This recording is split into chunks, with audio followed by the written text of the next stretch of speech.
An earthquake can strike anytime.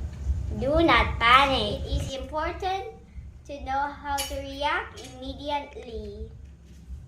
If there is a sturdy table in front of you, duck, cover, and hold on.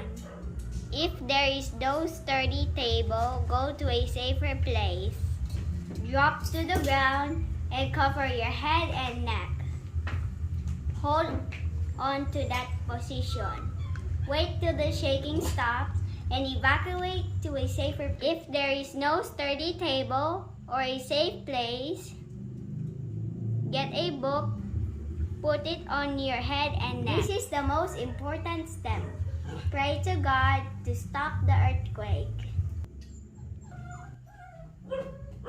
Knowing these simple steps can save your life. Be ready, be safe, be ready for the earthquake.